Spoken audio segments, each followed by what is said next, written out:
of that entire night is still with me.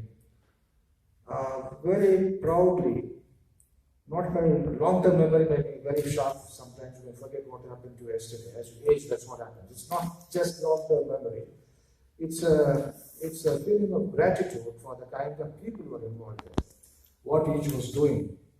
On that night before going there, we were at a place called Dharmapuri Travelers Bungalow. And that is where a lot of things happen finally, putting things in place. So when you say the honest or the sense of weight on you as a leader, that if you make a mistake, the entire thing is on you. Frankly, throughout my police career, people have been carrying me on the shoulders. I had the luck to be a leader because except for the first 10 years where I really had to show that yes, I am here, rest of the time the velocity was given by the department and my colleagues. They always trusted me and they had fantastic people like Valdagaram to lead this force, Shankar Pidari from Karnataka. When I took over, it was a big weight on me, but I never felt the burden so much because these guys were willing to swap. So if you say that sense of responsibility, I have a knack of entering into partnership with the Providence, the man upstairs, that I really believe that whatever the human being tries his best, there are certain factors which come into play which can be beyond your control. On that night also, things could have really gone out of our hands, but it did not. It was very much within our grasp. More than anything else, a sense of faith in yourself and the team that was one. Secondly, I had a mulish or very obstinate confidence, that very adamant faith that we will achieve it. That was the only thing which kept me going. And just to follow up, that there were so many near misses, so many sort of close encounters, and you always seem to, and as you listen to the podcast, I think you really realize how many times they, Mr. Vijay Kumar and team came perilously close to catching him, only for him to slip away at the last minute. It was almost like, as you said, providence or whatever sort of otherworldly forces may be at play. So, did that add to the sense of insecurity that is this again going to be a missed attempt? Yeah, I knew that this guy is very, very capable of getting out of the hands. It's a very eel-like, elusive, not easy to grasp and hold, grapple with. But I also believe the cat has got 9 lives. He cannot have indefinite number of lives. He has already exhausted many of his luck. On a single day, this looked like a very, actually a fictitious or a matter of fiction book. On a single day, there were 2 encounters with him, single day. It's also there in one of the chapters. In one, the Karnataka police missed him. In Hindi, you say Amne Samne. Tamil, the day later, in the distance that he escaped. The Nayak, Karnataka one team assistant commandant, a good friend of mine, an absolutely dedicated officer. He had gone and he was resting near a rock, and his people had gone around the corner to pee. Suddenly they found some rustle in the bushes, and out comes Veerappan. He was also on a similar mission. He was also using himself and coming out.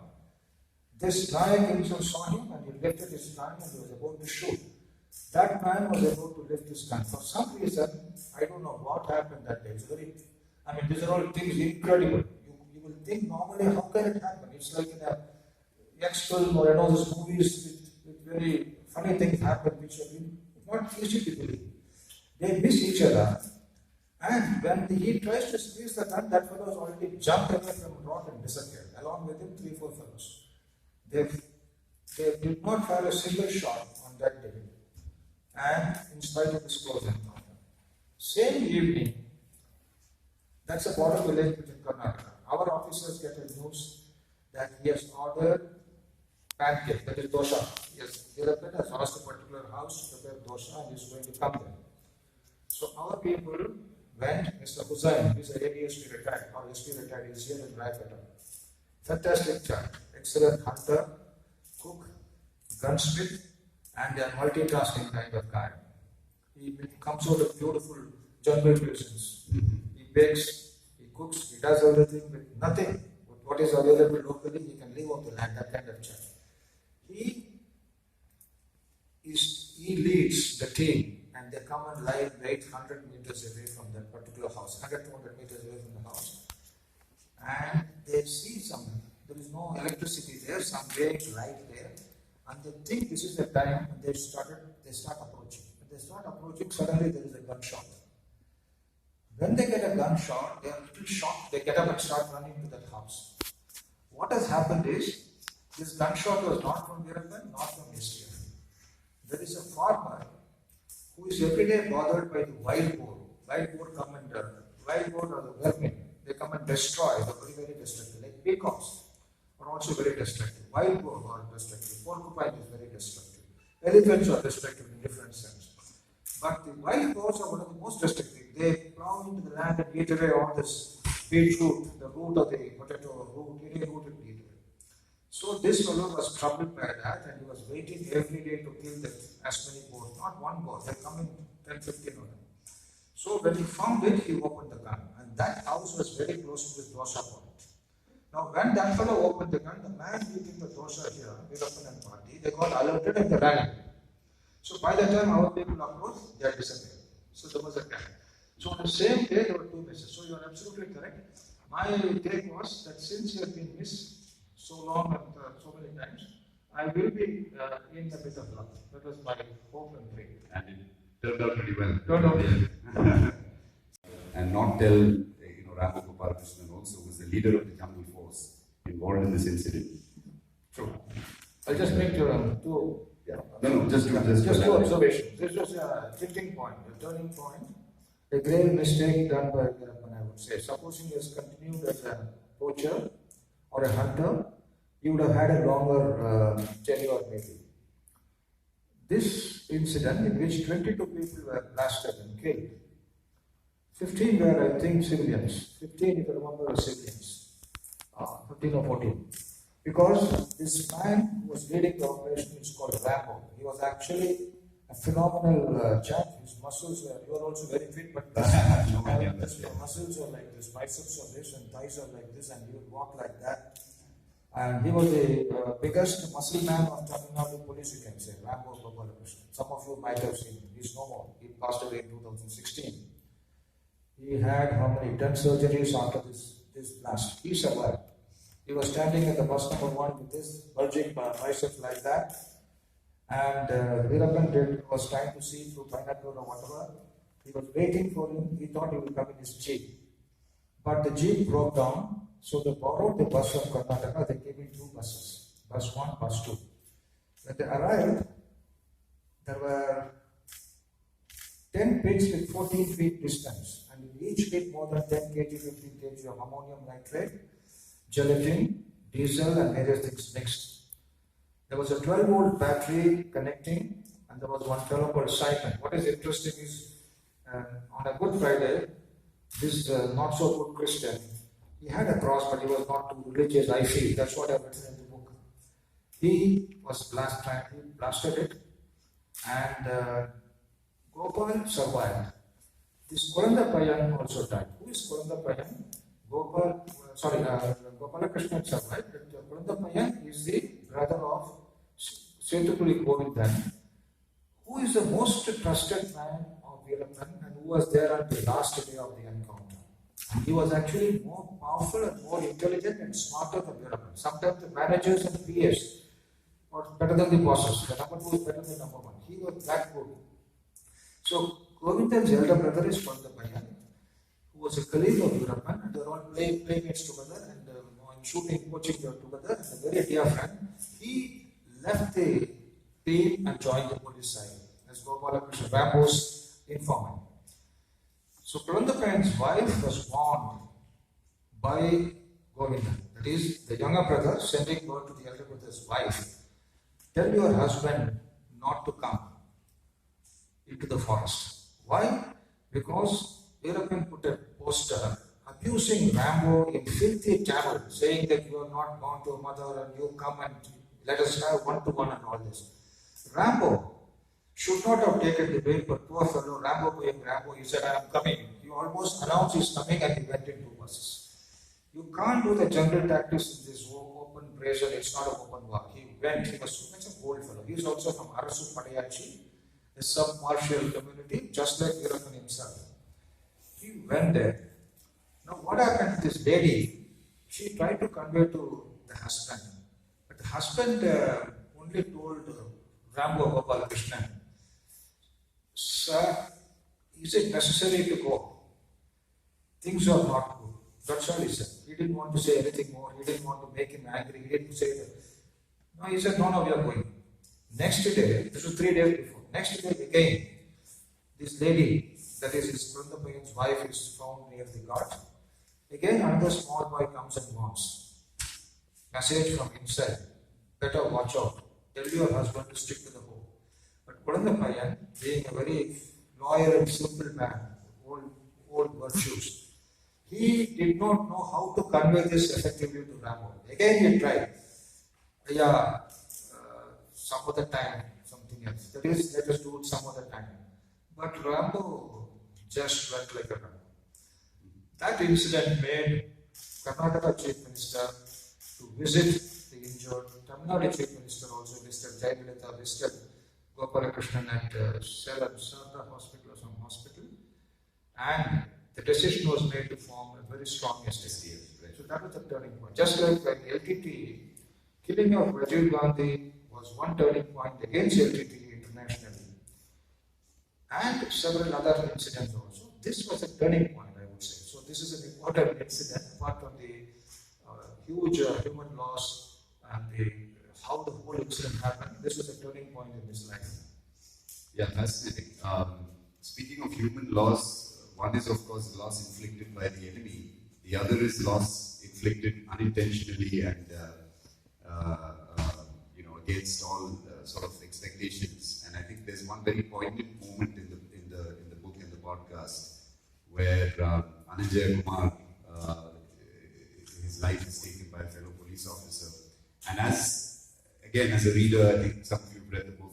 Certainly, when you hear the podcast, I think this part will really strike you as a strong example of what's known as the fog of war. In some sense, fog of war, of course, refers to a more intense battle situation, but fog of war can also occur when you can no longer distinguish between enemies sometimes and people on your side of the fence.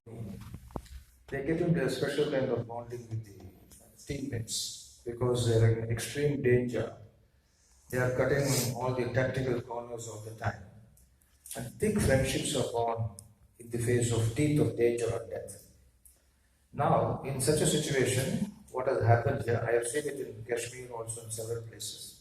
In Kashmir, not connected with this theme, but one inspector was just on a fund, on a field. The house, the militant was shooting.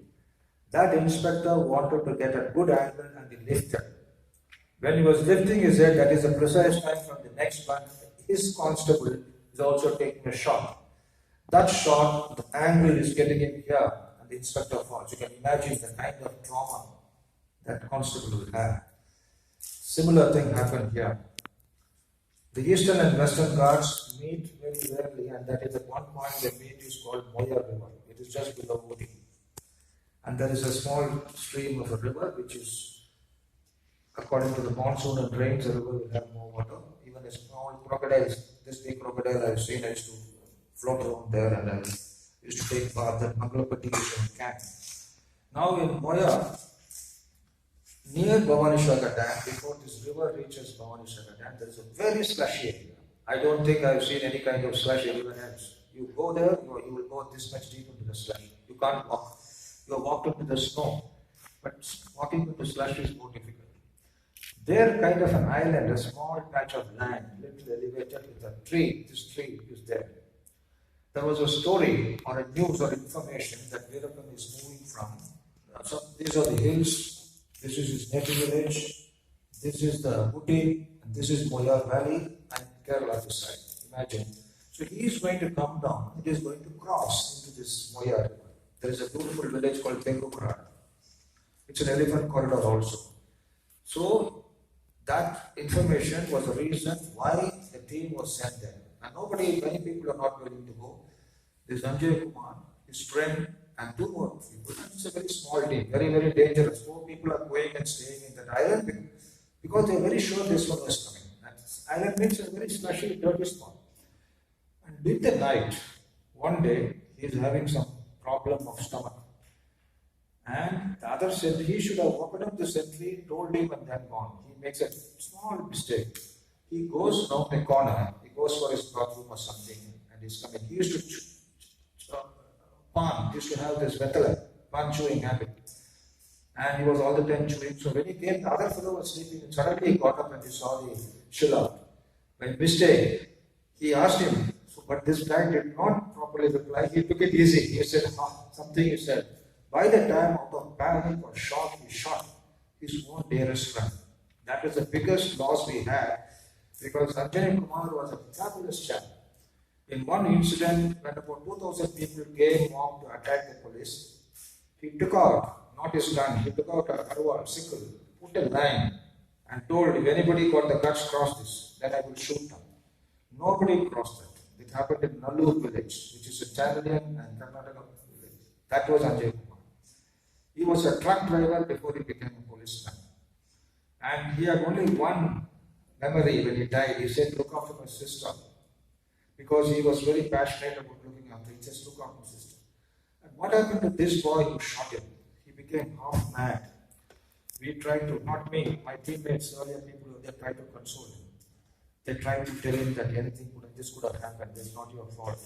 Because when you woke up, you saw him, you challenged at the open fire. But he was inconsolable. He could not be convinced. He left the force and went away. This was one of the most traumatic incidents within STF. So when the four came, one was dead, two were carrying his body, and the Padi's weapon was taken away because we didn't want him to shoot himself. This happened much before I joined, but this is what I came to know. So this is a very important part of this. Yeah, and right after this happened, he threw himself, I think, on the gun, and he wanted. He wanted to shoot himself. That's why they took away the gun from him. And he was connected with Tamilnadu Padi and Tamilnadu Asiaville and various other groups. I have no complaints against him. Tamilnadu Brigand, if he is passionate about the language, I have no quarrels about it. That is a different aspect. I am not interested. But when he was indulging in violence, when he had killed 124 people, officially known, 124 பேர்கள் எஃப்ஐஆர்ல இருக்காங்க. அதெல்லாம மற்றவங்க நிறைய பேர் இருக்காங்க. Including 44 foresters and policemen. It is my duty to get into that operation. That's all. But he was definitely involved with those people. அது ஒரு தனியான ஒரு பெரம்பலூர் திருச்சி அந்த பகுதியில் சில பேர் வந்து அங்கேயே தங்கியிருந்து இவர்கள் அந்த காட்டினுடைய பாதுகாப்புல இவருடைய கண்ட்ரோல்ல மியூச்சுவல் சப்போர்ட் இருந்திருக்காங்க. அது சந்தேகமே இல்லை. ஆனா அந்த வாக்குவாதத்திலேயோ அந்த இதுலயே நான் செல்ல விரும்பவில்லை. அது வந்து ஒரு பற்று ஏற்பட்டு தவறான வழியில் அவர் போய்விட்டார், அதெல்லாம் பிரச்சனை இல்லை. நம்ம பிரச்சனை லாவோட சம்பந்தப்பட்ட சில பிரச்சனைகள். அதனாலதான் நம்ம ஆப்ரேஷன் STF. நாங்கள் STFல we never diverted our focus. There are three things connected words: morality, moral என்பது ஒரு ஃபோர்ஸ்னுடைய உற்சாகம், that zeal, ebullience, fervor. We were concerned about our morale, and we were concerned about public morale not going down. Morality, இதனுடைய பல பேர்கள் பற்றி பல விதமான விஷயங்கள் வந்த போது கூட நான் அதை பற்றி கவலைப்பட்டேன். அவனுடைய மொராலிட்டி சரியில்லை, அவன் அப்படிப்பட்டவன் இப்படிப்பட்டவன் வரும்போது பல விதமான இன்ஃபர்மேஷன்களுக்கு வந்துச்சு. வீரப்பனை பற்றி சொல்லவில்லை, சம்பந்தப்பட்ட பல பேர்கள் அவர் அது வாங்கிட்டார், அது பண்ணிட்டார், தவறு பண்ணிட்டார். அந்த நாங்கள் சர்ச்சைகளும் செல்வதில்லை. ஃபோக்கஸ் டனல் விஷயம் மாதிரி இதில் மட்டும்தான் நாங்கள் விதம். அதனால தான் நாங்கள் எங்கள் டீம் கொஞ்சம் எந்த விதமான மற்ற பிரச்சனைகள் இல்லாமல் செய்யணும். We were standing close together. Some of them scalded my neck. I shuffled to my left, flicked my gun to burst fire, and let go. After a few bullets, I paused briefly, as did the others. Another couple of reports of a self-loading rifle and a shotgun came through. Kannan reiterated the terms for surrender. There were a few more shots, followed by a volley of the STF's response. I signaled the teams to stop. Another pause. This time, there was no return fire. Would you like to just elaborate on that pretty iconic sort of moment, right? I just, when I was writing this, I made it like D minus 20 minutes, D minus 1 minute, D minus seconds. Because like I said, those seconds were splittable in my mind. When the information came that yes, he's sitting there, this was conveyed on the walkie-talkie, cell phone, Kannada cell phone. Luckily, we had 4 trees there, and I was standing on close to one tree, and you had to go to the next tree to get the signal. Signal is very peculiar, this thing that you may get a signal here, but you may not get a signal at that point, like that. So he got the correct point from where he could speak. So exactly at that time, must be around 10:40, around that time, he got the signal, the thing is coming. The code word was tabal. Tabal means duck. Post is coming. Post is a code word for the team. It's coming. So we knew it's coming. And the lights fog lamps were on, and the blue lamp was on. Blue lamp at top and fog lamp at the headlamp. Which means all the 4 are there, and the other lamp means all are armed. These 2 signals are the signal because the driver was our man. So he put on the fog lamp, put on the headlamp to show that people are there, 4 people, full team. He didn't say 4 people because we couldn't convey. There were actually one more fellow also, 5, and that fellow got down on the way to his good luck because he was not part of the team. So when they moved from there, we knew precisely it's coming, and we had, even those days, we had imported some technology very clandestinely from Taiwan. Clandestinely means without any proper channels. Nobody asked us to get permission. We got it through some other channels, through the flea market or some other market, Burma Bazaar or whatever types. And we had installed the cameras inside the van so that we know what is happening there. Unfortunately for us, when the van started coming, the receptive team was here, and technical team was waiting here. And as it started moving, the picture became hazy. We could not make out whether it was this man at all. But he said there are 3 or 4 figures. And finally, when the signal completely failed, that is where you said, I have to take a chance because the information is, yes, Tabal is coming. How did he say Tabal is coming? Because that man is sitting here at Paratha shop, night joint.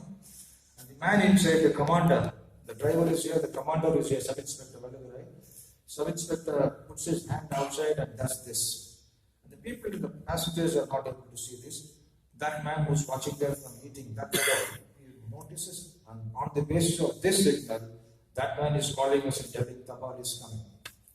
Actually, there is no confirmation from Veerappan directly to me. It's all based on this man doing this, that man interpreting, saying yes, because he sees the lamp on, he knows that yes, people are there, people are on, and he is that faith. He is conveying to this man and we are taking a chance. So the vehicle was parked at a place where you have the traffic cones, orange color cones which you see in the traffic. We had kept those cones ready. That was placed, 4 cones there, 4 cones here, and the road was controlled by us. It was not a very arterial road. We had cut off our traffic and there was no traffic coming. So only this was coming. This side traffic we had cut off far away. But nobody knew why we were cutting off the traffic. Even the local police were not aware because 20 kilometers from them. So this place was sanitized and controlled. One thing about the dog barking on the last day. 2 days before, on 16th evening, I went along with Kannan, my number 2, who made a major contribution. Sandamare Kannan, fantastic intelligence operator. He had a massive contribution. We went there and we surveyed that area and we found the small one-room school. There I stopped and waited. We went another 100 meters here. There was no barking of dogs, no disturbance of any village was far away. And it is very important for tactical operation to avoid dogs. When you go for any raid on hooch, raid on gambling, raid on any village, the dogs are the biggest alarm alerters. The dogs make a problem. That is why in tactical forces they say, have you dog-proofed yourself? That means, are you in a position to see that the dogs don't detect you? That is why when they go operation, sometimes you put the same scent or the same mud on you and go. That is a little away from this subject. Sure. But what I'm saying is, we chose a place where we are very confident. And that is what happened. So the whole transaction happened very fast. And the people got on from the vehicle. And one driver came my side and pulled him away. Driver did this to me, saying that, I mean, you could not talk because we were in a hurry. Veerappan walked to the other side, across the road, and they were kept away. Thereafter, we secured it. We gave that whatever warning was required, and then the whole thing ended very quickly. Yeah, and as you're listening to it, you really are rooting for Mr. Vijay Kumar and team to pull it off, right? So it's really fascinating. And one thing I just want to say in conclusion, I think we've kind of reached the end of discussion time, is doing this podcast, there really was no occasion or even no reason to even adapt or change or go to Mr. Vijay Kumar and ask for permission to change anything, because the book is so gripping. I mean, every part of the book actually lends itself to the podcast. So there was no adaptation required. The podcast actually is a straight, narration in a sense of what happens in the book. There is an audio book as well of the book, but that's very different because it doesn't have immersive sound and music and things like this. And here I should also call out the contributions of Jitin Chaji, who's done the SFX for this, and Sandeep Tulsidas, who's done the music.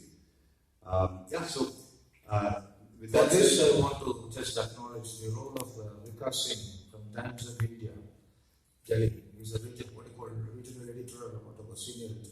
He had a major role in partnering with me on this. okay, On the global narrative, yes. Okay. Good narrative. Sure. Great. So, with that, any questions you have? We have, I think, about not very long, maybe 5 minutes. Listening to clips from the podcast and also listening to what you have to say, it's really very interesting. So my question to you is, there's always this one case in a police officer's life that changes something in them entirely. Is this that case for you?